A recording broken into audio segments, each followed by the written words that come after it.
समुद्र मंथन पौराणिक कथाओं में कहाँ इसका ये मिलता है उदाहरण? कौशाम्बी का क्या महत्व है भारतीय इतिहास में?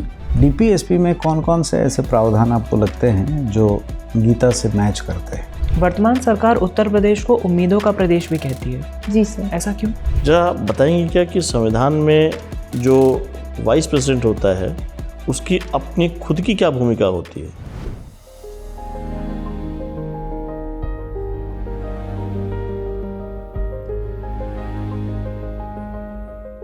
May I come in, sir? Yes come इन।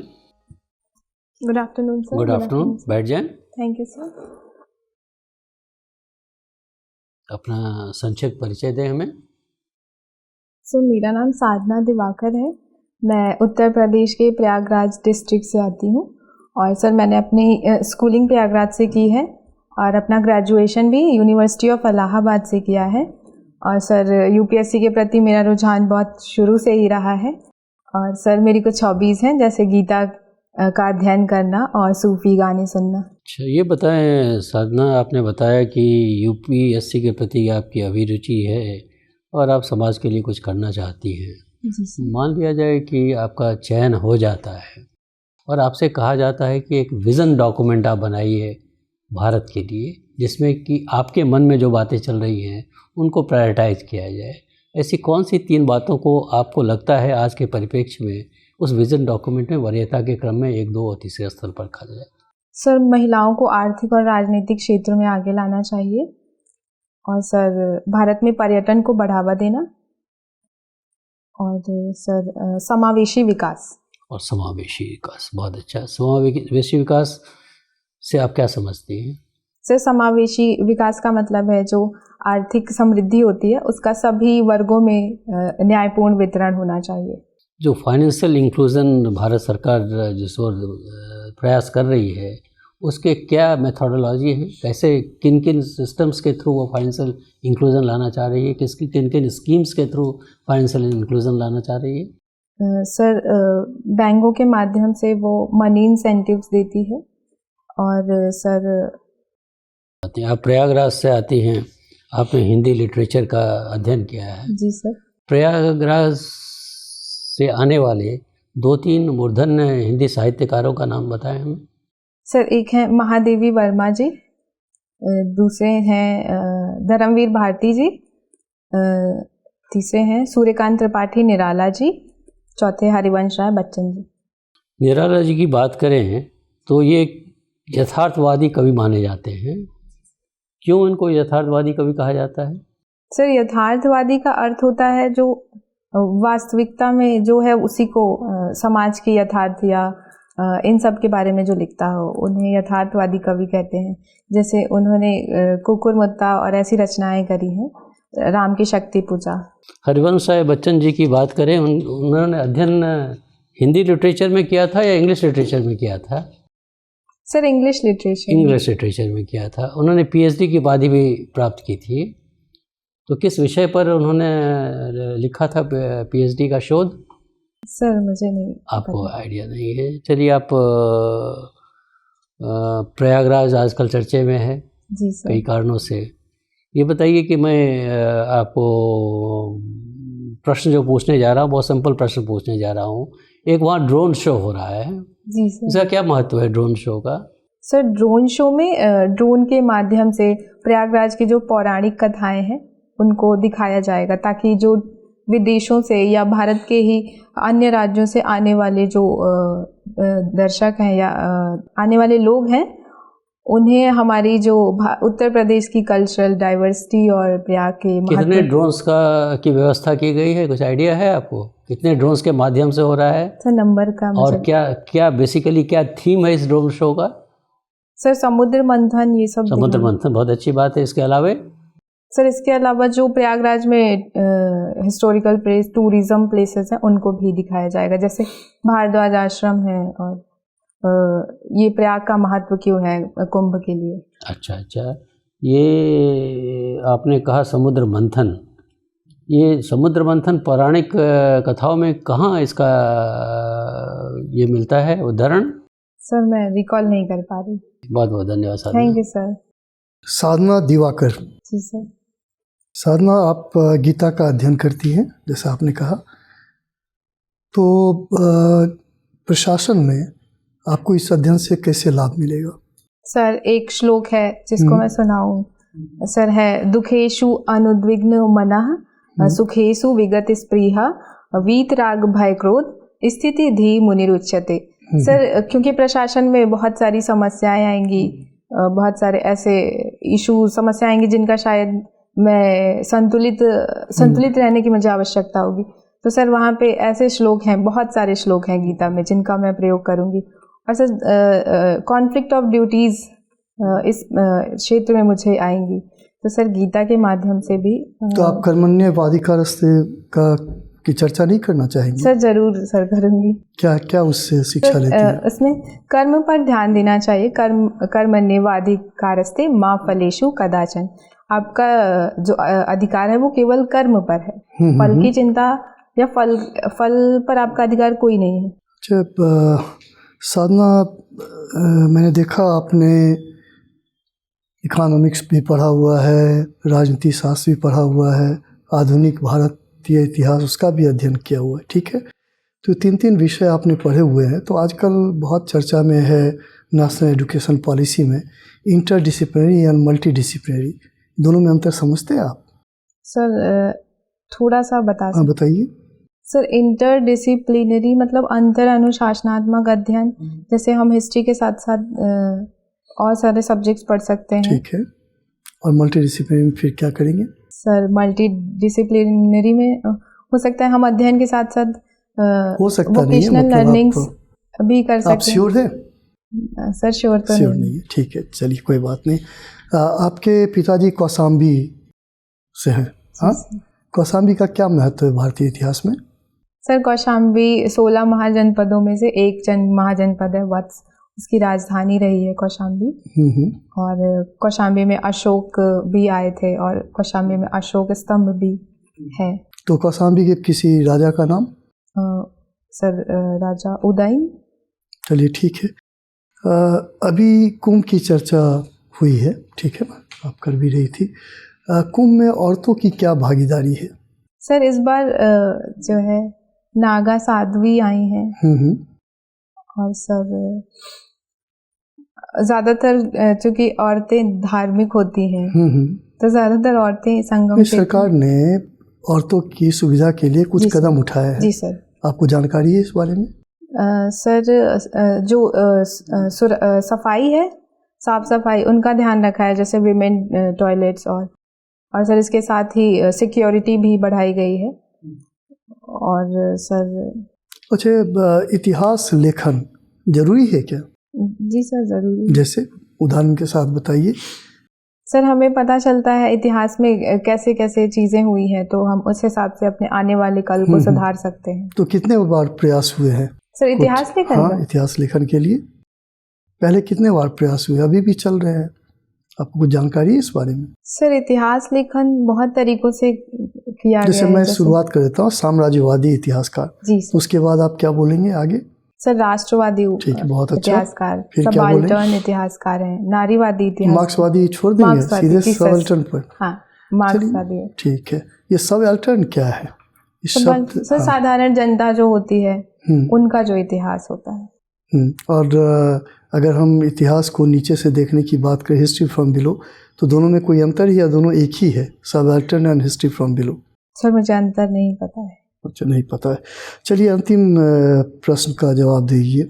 महिला सशक्तिकरण, ठीक है, 8 मार्च, और आपने लिटरेचर लिया हुआ है, हिंदी साहित्य लिया हुआ, तो कोई 2-4 पंक्तियाँ किसी कविता की आप सुना सकते हैं महिला सशक्तिकरण से संबंधित? यस सर मुझे ध्यान नहीं। आपने महादेवी वर्मा का नाम लिया, उनकी 4 पंक्तियाँ सुना दीजिए। सर उनकी 4 पंक्तियाँ हैं। सर एक तो है, मैं नीर भरी दुख की बदली। सर मुझे पूरी याद नहीं है। चलिए कोई बात नहीं, धन्यवाद। Thank you. साधना, आप यूपी से आते हैं, प्रयागराज से। कुंभ क्षेत्र जो है, मेला क्षेत्र, उसको अलग जिला घोषित कर दिया गया है। आप कल्पना करिए कि आप डिस्ट्रिक्ट कलेक्टर हैं, किन बातों का ध्यान रखेंगे जिससे भविष्य में स्टैम्पेड की घटना ना हो? सर जैसे कि अभी हाल ही में स्टैम्पेड की घटना हुई है, तो उससे कुछ सीख लेते हुए, जैसे प्रशासन में कुछ कमियां रह गई होंगी तो उनमें सुधार करना, पुलिस पर्सनल और इन सबको ज़्यादा लगाना काम पर। और सर जो AI टेक्नोलॉजी डिजिटल कुंभ कहा जा रहा है उस पर और अच्छे से काम करना चाहिए। क्या टेक्नोलॉजी यूज़ कर सकते हैं? सर इस फेस रिकॉग्निशन टेक्नोलॉजी है, CCTV कैमरे हैं, और सर ड्रोन के थ्रू सर एयर सर्वेलांस भी किया जा रहा है, जिससे हम क्राउड के इनफ्लो आउटफ्लो और उसे मैनेज कर सकते हैं।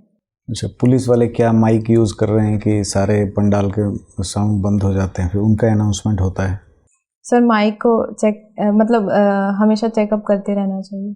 अच्छा, चलिए ये बताइए कि आप गीता से लर्निंग लेते हैं, है ना? हमारा जो मूल संविधान था तो नंदलाल बोस जी ने उसमें कई जगह चैप्टर में, है ना, चित्रकारी की थी।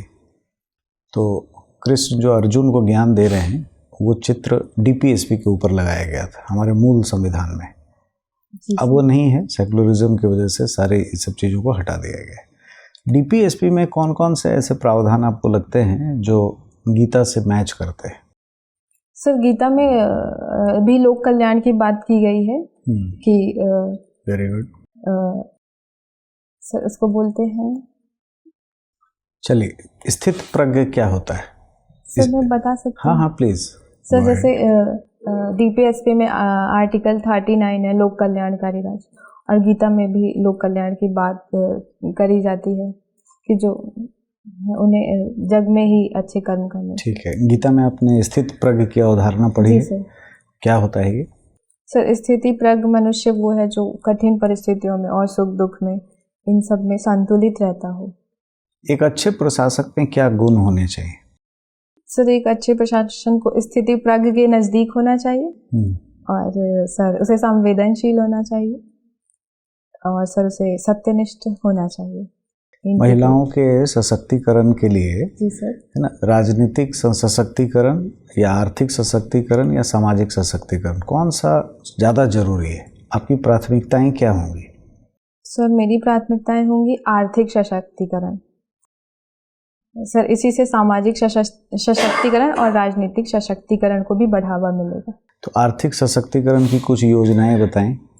जी सर, सरकार जो है महिलाओं के लिए विमेन सेल्फ हेल्प ग्रुप में उन्हें स्किल डेवलपमेंट के प्रोग्राम चला रही है, और सर मुद्रा जैसी योजनाएं हैं जो उन्हें MSME सेक्टर में वित्तीय सहायता प्रदान करती है, जिससे वो अपने आर्थिक क्षेत्र में आगे बढ़ सकती हैं। सेल्फ हेल्प ग्रुप की बहुत चुनौतियां हैं, फंड्स जो है वो महिलाओं तक जा नहीं पाते हैं, लोकल बॉडीज़ और लोकल एडमिनिस्ट्रेशन मिलके मतलब करप्ट प्रैक्टिसेस है, आप जानते हैं। जी सर। तो सेल्फ हेल्प ग्रुप में क्या क्या सुधार करना चाहेंगे?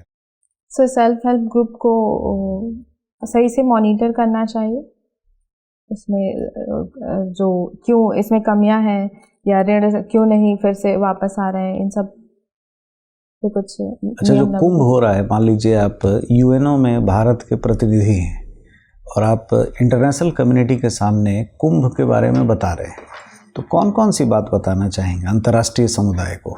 सर मैं कुंभ को उन्हें साइंटिफिक रीज़न बताऊंगी कुंभ के महत्व। जैसे? सर जैसे साइंटिफिक में एस्ट्रोनॉमी है, जिसमें सन मून और जुपिटर का जो एक संयोग बनता है जो 12 वर्ष में एक होता है, तो जो संगम क्षेत्र है वहाँ का जो पानी है वो थोड़ा सा मैग्नेटिक फील्ड की वजह से थोड़ा एनर्जेटिक हो जाता है। वहाँ पे अगर आप स्नान करते हैं तो आपके वेल बींग के लिए अच्छा है। और सर कल्चर बताऊंगी वहाँ के, जैसे चर्निंग ऑफ द ओशन है, और क्योंकि इसे मिनी भारत भी कहा जाता है, उत्तर प्रदेश को मिनी भारत भी कहा जाता है, और अगर आपको भारत का दर्शन करना है तो आप संगम में आके देख सकते हैं, और इतनी रिच जो रिलीजियस डाइवर्सिटी है वो बताना चाहूँगी, जिससे पर्यटन क्षेत्र को बढ़ावा मिलेगा। धन्यवाद सर। साधना जी सर। आपके हॉबीज़ एंड इंटरेस्ट भी बहुत सेक्युलर हैं। एक तरफ आपको गीता पढ़ना पसंद है, दूसरी तरफ आप सूफी म्यूज़िक में इंटरेस्ट रखती हैं। जी सर। वर्तमान उत्तर प्रदेश सरकार जो है वो टूरिज़्म के क्षेत्र में कई कदम उठा रही है, जिनमें से एक कदम है विभिन्न टूरिस्ट सर्किट्स की स्थापना करना। जी सर। इसके बारे में कुछ जानकारी आप जी सर बताइए। Sir Uttar Pradesh tourism policy 2022 में कुछ सर्किट्स बनाए गए हैं, जैसे कृष्ण ब्रज सर्किट है और रामायणा सर्किट ठीक है। है, आध्यात्मिक सर्किट है सर। कुल कितने बुद्धिस्ट- सर्किट्स बनाए जाने हैं? सर मैं संख्या नहीं बोल ठीक है, कोई अभी बात बता पा नहीं। रही। क्या कोई सूफी सर्किट भी बनाया जा रहा है? सर मुझे पता जानकारी नहीं है। अगर हम उत्तर प्रदेश राज्य की बात करें तो इसमें प्रमुख सूफी साइट्स के बारे में बता पाएंगे आप? सूफी साइट्स, इसे आप इस तरीके से भी देख सकती हैं कि इस्लाम से संबंधित प्रमुख केंद्र उत्तर प्रदेश राज्य में कौन कौन से हैं, जहाँ पे आपको लगता है कि टूरिज़्म का पोटेंशियल एक्सप्लोर किया जा सकता है? सर लखनऊ में हो सकता है, वहाँ पे सूफी। लखनऊ और में कोई विशेष जगह? सर विशेष जगह मुझे अभी नहीं ध्यान आ रही है। जब हम टूरिज़्म की बात करते हैं तो एक लंबे समय से रिलीजियस टूरिज़्म को एक ऐसा क्षेत्र देखा गया है जिसमें बहुत पोटेंशियल है। इसको डेवलप करने के लिए सरकार और क्या नए कदम उठा सकती है? कहाँ इनोवेशन का स्कोप आपको कहाँ दिखता है इसमें? सर टूरिस्ट ज़्यादा से ज़्यादा प्रचार प्रसार करना, जैसे इनक्रेडिबल इंडिया जैसे प्रोग्राम्स हैं, वैसे उत्तर प्रदेश को भी चलाना चाहिए ऐसे प्रोग्राम्स, जिससे ज़्यादातर टूरिस्ट आएँ। और सर वहाँ पे जो टूरिस्ट आते हैं उन्हें रहने के लिए इंफ्रास्ट्रक्चर, होटल्स में रहने के लिए इन सब इंफ्रास्ट्रक्चर का निर्माण करना चाहिए। और तीसरा, उन्हें सेफ्टी का भी ध्यान रखना चाहिए, क्योंकि ऐसा होता है कि जो महिला टूरिस्ट हैं या उनके साथ कभी कभी चोरी और ऐसी घटनाएं हो जाती हैं, तो वो आना नहीं चाहते हैं, तो इन सब का ध्यान भी रखना चाहिए। वर्तमान सरकार उत्तर प्रदेश को उम्मीदों का प्रदेश भी कहती है। जी सर। ऐसा क्यों? सर क्योंकि इसकी इकॉनमी बढ़ रही है, जो दूसरे नंबर पर है भारत में। और सर यहाँ पे बहुत बड़ी पॉपुलेशन है।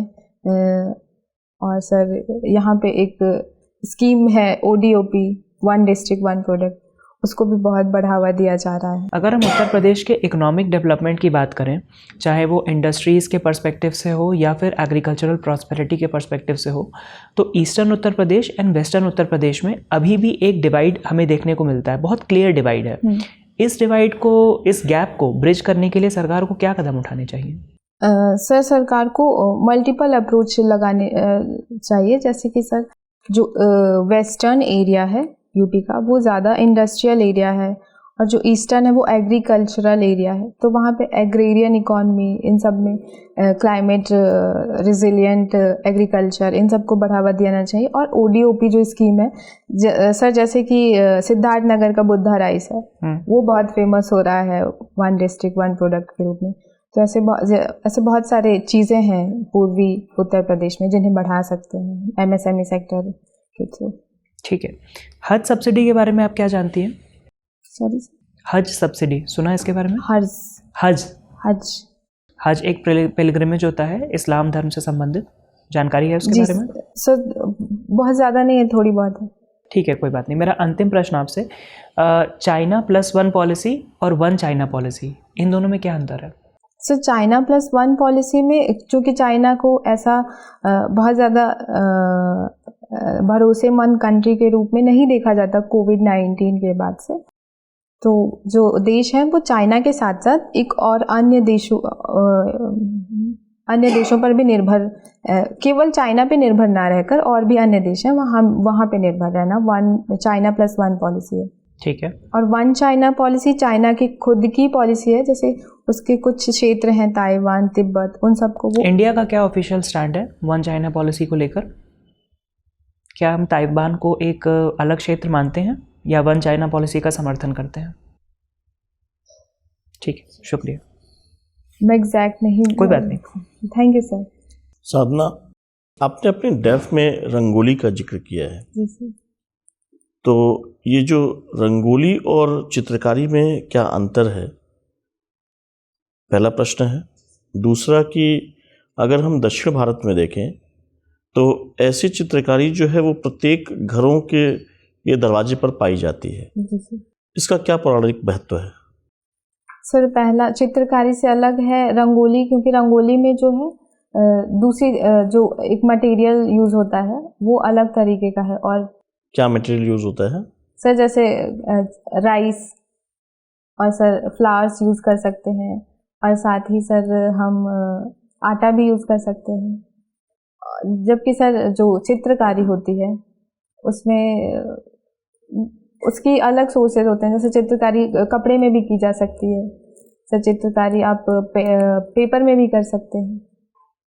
और सर दूसरा जो आंसर है वो सर रंगोली दक्षिण भारत में इसलिए ज़्यादा है क्योंकि रंगोली का जो आध्यात्मिक और सर धार्मिक पहलू है कि ये एक तरह का शुभ माना जाता है। घर के दरवाजे पे लक्ष्मी होती है, तो घर के दरवाजे के पास ज़्यादातर रंगोलियाँ बनाई जाती हैं वेलकम करने के लिए। आपने अपने डेफ में ये भी मेंशन किया है कि आप जो स्कूल में संसद बनती है उसमें आप वाइस प्रेसिडेंट का रोल प्ले की हैं। जी सर। जरा बताएंगे क्या कि संविधान में जो वाइस प्रेसिडेंट होता है उसकी अपनी खुद की क्या भूमिका होती है? सर वो राज्यसभा का अध्यक्ष होता है। और सर अगर प्रेसिडेंट नहीं है उनकी जगह पर वो प्रेसिडेंट हो सकता है। मैंने कहा खुद की अपनी भूमिका। सर वो राज्यसभा के कार्यों का संचालन करता है, अध्यक्षता करता है। चलिए कोई बात नहीं। नोटा आपने सुना होगा? जी सर। नकारात्मक मतदान जिसे कहते हैं। जी सर। ये जो चुनावी प्रणाली है इस पर किस प्रकार का प्रभाव डाल रहा है? सर नोटा का परसेंटेज ऐसा माना जा रहा है कि बढ़ रहा है, तो एक तरह से जो कह सकते हैं हो सकता है पॉलिटिशियन जो है वो जनता को पसंद नहीं आ रहे हैं ऐसा। चलिए कोई बात नहीं, देखिएगा बढ़िया से। जो ऐसे देश जो समुद्र के किनारे बसे हुए हैं तो अभी उनकी जो कुछ दूरियां हैं, जो 200 नॉटिकल माइल्स तक का क्षेत्र जो है वो उनके क्षेत्र में आता है, क्षेत्रफल के आता है। इनको डिवाइड किया गया है 3 पार्ट में। बताएंगे कि कितने कितने दूरी पर इसको डिवाइड किया गया है, और सुरक्षा के दृष्टिकोण से भारत जैसे देश में जो 3 तरफ से समुद्र से जुड़ा हुआ है, कौन कौन सी फोर्सेस कहाँ कहाँ काम करती हैं? सर 3 भागों में बांटा गया है, मुझे नाम एग्जैक्ट नहीं आ रहा है। जैसे सर लेकिन मैं बता सकती हूँ, जैसे इनलैंड रीजन होता है वो शायद एग्जैक्ट मुझे सर याद नहीं है। दोनों 200 नॉटिकल माइल्स तक है? हाँ 200 नॉटिकल माइल्स तक। चलिए मैं बताता हूँ। पहला 12 नॉटिकल माइल्स, दूसरा 24 नॉटिकल माइल्स तक, फिर तीसरा 200 नॉटिकल माइल्स तक। सर जो 12 है उस पर हमारा उस पर कोई विदेशी जहाज ऐसे नहीं आ सकते हैं, वो हमारा खुद का एरिया होता है। कोई बात नहीं। मेरा अंतिम प्रश्न, आप प्रयागराज से हैं और प्रयागराज के बारे में कई किंवदंतियाँ आती हैं। उसमें एक ये है कि एक ऐसा शहर जहाँ हनुमान जी लेट जाते हैं, एक ऐसा शहर जहाँ माता अलोप हो जाती हैं और सरस्वती नदी विलुप्त हो जाती है। इसके पीछे के जो पौराणिक कहावत है क्या है? सर मुझे नहीं पता sir. Thank you sir. Gita पढ़ती हैं और गीता पर हम लोगों ने आपसे थोड़ा बहुत डिस्कशन भी किया। गीता के 2वें अध्याय को आपने पढ़ा है? जी सर। पढ़ा है। वहाँ एक 22वां श्लोक है जो कहता है जो वासांसि जीर्णानि यथा विहाय नवानि गृह्णाति नरोपराणि। आपको याद है ये? सर याद सुना है बट पूरा श्लोक याद नहीं है। श्लोक याद नहीं है, इसका मतलब मैं श्लोक पढ़ता हूँ, आप मुझे अर्थ सुनाइए इसका क्या है। गीता क्या, इसका मेटाफिजिकल मीनिंग क्या है? नवानि गृह्णाति नरोपराणि, समझ रही हैं? वासांसि जीर्णानि यथा विहाय नवानि गृह्णाति नरोपराणि तथा शरीराणि विहाय जीर्णान्यन्यानि संयाति नवानि देहि। सर ये आत्मा के बारे में कहा जा रहा है सर कि आत्मा जो है वो नश्वर होती है, बस वो शरीर का नए शरीर का धारण करती है पुराने शरीर को त्याग कर। किस कॉन्टेक्स्ट में कहा गया है? जैसे कि हम कपड़े। ठीक है, मैं समझ गया बात। जैसे कपड़े हम बदलते, पुराने कपड़े को बदल के, कॉन्टेक्स्ट क्या है? सर आत्मा के स्वरूप को बताया जा रहा है।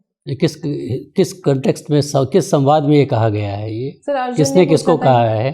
श्री कृष्ण ने अर्जुन को बताया है आत्मा के बारे में। क्यों बताया? सर चूँकि जो अर्जुन थे वो कंफ्यूज थे कि मुझे मारना चाहिए अपने बड़ों को, अपने बंधुओं को, तो अर्जुन ने कहा ये मरेंगे नहीं, बस इनका शरीर जो है खत्म हो जाएगा, इनकी आत्माएं तो नश्वर हैं। बहुत बहुत धन्यवाद साधना, आपका इंटरव्यू समाप्त होता है, आप जा सकते। धन्यवाद sir.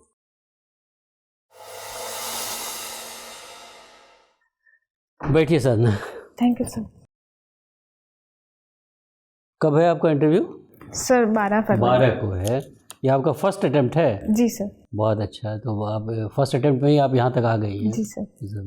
Great achievement for you. बहुत अच्छा सर। किया है आपने, बहुत ही अच्छा किया है। ये बताइए कैसा एक्सपीरियंस रहा आज का? सर ठीक।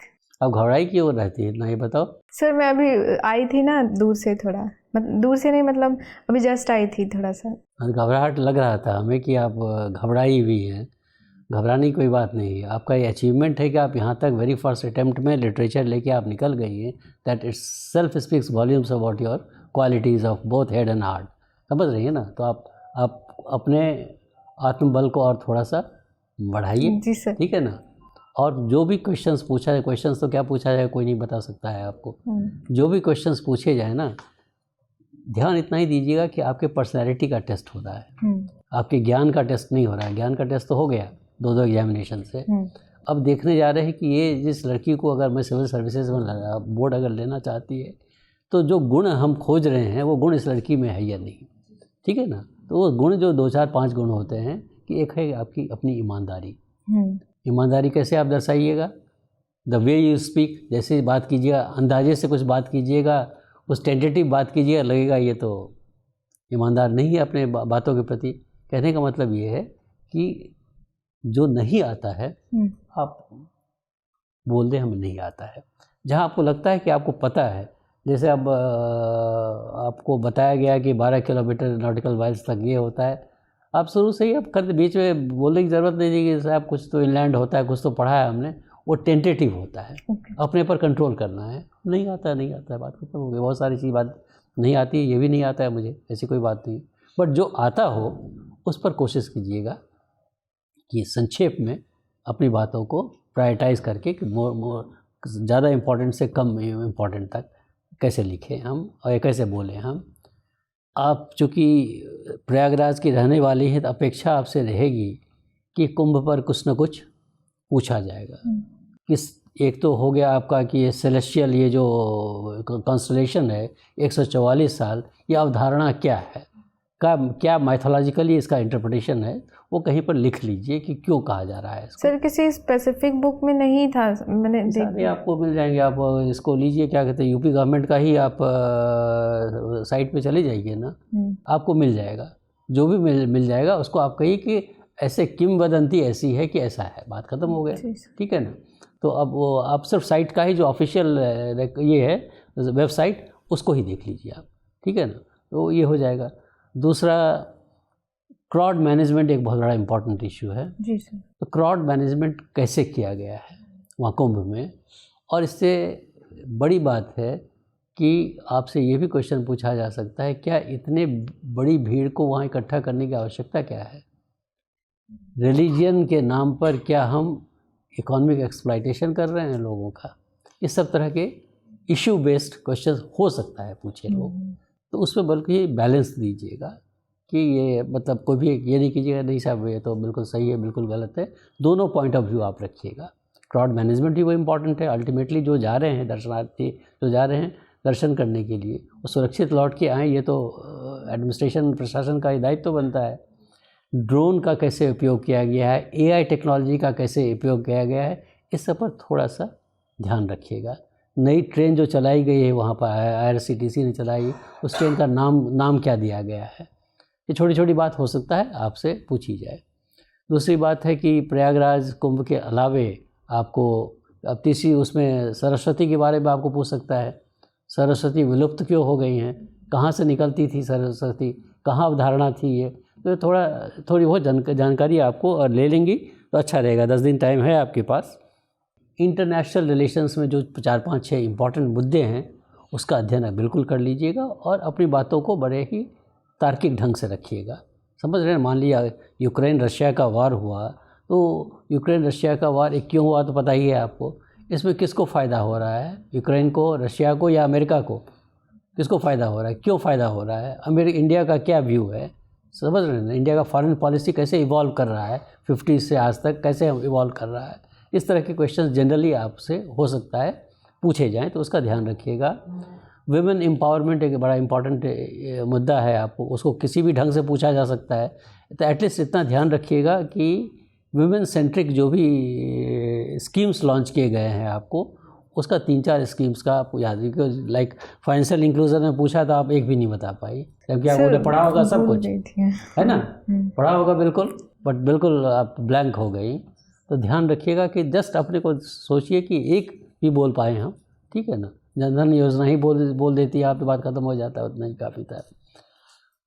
यूपी टूरिज्म सर्किट्स, ये भी इम्पोर्टेंट है, जो आपने खुद बताया था। तो अब 12 सर्किट हैं, तो सर्किट्स में कम से कम 3-4 सर्किट का नाम, 12 तो याद रखना बहुत मुश्किल हो जाएगा आपके लिए। 3-4 सर्किट का भी नाम लिखिएगा ना, बोलिएगा इतना बोलिएगा कि इतने सर्किट्स हैं, 2-3 तो मुझे याद आ रहा है। ये बात खत्म हो गई वहीं पर। हिंदी, अच्छा, शब्दों के चयन पर आप बड़ा ध्यान दीजिएगा। आपने बार बार कहा आत्मा नश्वर है, आत्मा नश्वर है, शरीर नश्वर है ना, आत्मा थोड़ी नश्वर है। चलो मैंने ऐसा ही कहा आपने, तो इसलिए शरीर नश्वर है। आप, हम समझ रहे थे आपके मन में क्या चल रहा है, लेकिन जो वो स्लिप ऑफ टंग होता है ना, वो हो जाता है कभी कभी। मन में आ रहा है कि मैं आत्मा की बात कर रही हूँ, लेकिन मुंह से वो शरीर निकल जाता है।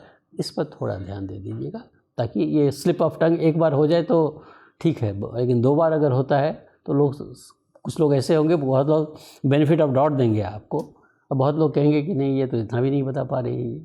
अंतिम बात की, आपने कहा कि इलाहाबाद से इतने बड़े बड़े लिटरेटियर्स निकले हैं and all that. Mahadevi Verma छायावादी युग की सबसे अग्रणी कवि रही हैं, कवियत्री रही हैं। कोई 4 लाइन आप किसी भी कविता का नहीं सुना पाई? सर याद नहीं आ रही थी। कुछ भी तो याद करके रखिए। जो तुम आ जाते एक बार, कितने करुणा कितने संदेश, पथ में, पढ़ी कि नहीं पढ़ी हैं आप? नहीं पढ़ी हैं? ये तो बहुत फेमस है उनका। पथ में बीत जाते बन पराग, एनीवे, गाता प्राणों का तार तार, अनुराग भरा अनुमाद प्यार, ये सब तो इस बुढ़ापे में हम लोग को याद है। तुम लोग तो यंग हो, और भी याद होना चाहिए ये सब चीज़। तो थोड़ा सा ध्यान दे दीजिएगा। छायावादी के 1-2 जो जयशंकर प्रसाद हुए, जो उत्तर प्रदेश के हैं, एटलीस्ट सूर्यकांत त्रिपाठी निराला, उनकी बहुत फेमस कविताएं हैं। अगर याद कर सकें, ना याद कर सकें तो बहुत परेशान होने की ज़रूरत नहीं है। तो क्योंकि वहाँ जो रहते हैं वो लोगों ने अध्ययन किया हुआ रहता है ये सब चीज़ों का, तो कुछ ना कुछ पूछ देते हैं मन लगाने के लिए, बताओ ये कैसे है, वो कैसे है। लेकिन ईमानदारी रखिएगा, नहीं आता है तो आप कहिएगा कि मुझे नहीं आता है, बात ख़त्म हो गई, ठीक है ना। और आपके साथ अच्छा है कि आप यंग हैं, बहुत यंग हैं, इनोसेंट हैं आप, बहुत ही लगती है कि इनोसेंट लड़की है। इसको अगर हम सिविल सर्वेंट के रूप में ले लें तो प्रॉपर ट्रेनिंग देके इसको हम मोल्ड कर सकते हैं, समझ रहे हैं ना। वो क्वालिटी आप में है, तो अपना इनोसेंस बरकरार रखिएगा, ठीक है ना। तो ऑल द बेस्ट हमारी तरफ से। अगर आपको कोई मन में प्रश्न आ रहा हो तो पूछ सकती हैं आप। सर मेरा ड्रेस सही है? ड्रेस तो अच्छा है। कौन सा ये फैब्रिक है? सर सिल्क है। सिल्क कहाँ का सिल्क है? Sir Chanderi silk. हाँ, तो हो सकता है वहाँ पे कुछ लोग पूछने लगे चंदेरी सिल्क कहाँ बनता है, क्या है, ऑब्वियसली। हाँ, तो फिर उसके अलावा वो सिल्क पे ही बात होने लग जाए, मध्य प्रदेश में क्या बनता है, साउथ में क्या बनता है, उस सिल्क का नाम क्या है, उस सिल्क का नाम क्या है, तसर सिल्क का क्या है, मोंगा सिल्क क्या है। तो मोटी मोटी जानकारी आप, चूँकि सिल्क साड़ी पहन के जा रहे हैं इसलिए मैं कह रहा हूँ, थोड़ी सी मोटी मोटी जानकारी आप रख लेंगे तो आप ही को फ़ायदा होगा।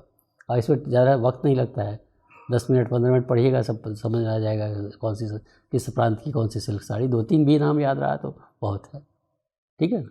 वैसे ड्रेस अच्छा है आपका, ड्रेस काफ़ी अच्छा है। और कोई प्रश्न? सर बैकग्राउंड सब्जेक्ट से भी क्वेश्चन बनेंगे, जैसे मेरा ग्रेजुएशन है। ग्रेजुएशन तो आपने इसी में किया है ना, इकोनॉमिक्स में किया फिर है। उसके बाद मैंने हिंदी साहित्य से। हाँ, तो वो सब प्रश्न बन सकते हैं, बट इकोनॉमिक्स में अगर बजट होगा, क्योंकि अब इकोनॉमी का अगर प्रिंसिपल्स पर लोग पूछना शुरू कर देंगे तब शायद आपको परेशानी हो जाएगी। जी सर। बट बजट से रिलेटेड जीडीपी कैसे क्या होता है, कैसे कैलकुलेट होता है, फिस्कल डेफिसिट क्या होता है, रेवेन्यू डेफिसिट क्या होता है, एक दूसरे से कैसे फ़र्क है, अगर ये सब पढ़ पाती हैं तो ठीक है, नहीं पढ़ पाती है तो परेशान मत होइएगा, समय कम है आपके पास। सर मुझे लगता है मुझसे जो अच्छे कैंडिडेट्स हैं जिन्हें उन्हें ज़्यादा नॉलेज रहती है, मुझे थोड़ा कम है। कोई बात नहीं, देखिए हीन भावना से कभी नहीं जाना चाहिए। जो उसको ज़्यादा नॉलेज है वो तो बहुत सारे घर में बैठे होंगे, आप यहाँ बैठी हुई हैं, समझ रही हैं ना। तो ये क्यों सोचती है मुझे कम नॉलेज है? कम नॉलेज होता तो आप यहाँ आ जाती क्या? तो फिर ये हीन भावना से वो बिल्कुल निकालिए। What a man has done a man can do, एक पुरानी कहावत है। जब कोई कर सकता है तो मैं क्यों नहीं कर सकती? तो अब अपने आत्मबल को बढ़ाइएगा और जाके आराम से घबराइएगा मत। घबराहट से होता है कि जो भी पढ़ा है वो भी गड़बड़ हो जाएगा, समझ ना। तो अपने आत्मबल को बढ़ाइए, इसमें क्या है। और कुछ बुजुर्ग लोग हैं जो हमसे बात करना चाह रहे हैं और जो हम अपना बेस्ट दें हम, तो keep your best foot forward, समझ रही ना। अच्छा कीजिएगा, अपने पर विश्वास रखिए, आप अच्छा करने लायक हैं, अच्छा कर सकती है। यूपीएससी लेने के लिए तैयार रहेगा अनलेस कि आप खुद परेशान कर दें लोगों को, इसलिए परेशान नहीं करना है आपको। जो आता है ईमानदारी से आप बोलिएगा, ठीक है ना। सर अभी जब मैंने क्वेश्चन आंसर बताए तो उसमें ईमानदारी नहीं थी? ईमानदारी थी, बट मुझे लग रहा था कि आप बेझिझक नहीं बोल रही थी, आप घबराहट थी एक। हाँ सर, थोड़ा सा मैं बाहर से आई थी। हो सकता है वो कारण है, तो वो घबराहट नहीं होनी चाहिए, उतना ही कहना है, ठीक है ना। चलिए, all the best. Thank you sir. Thank you sir.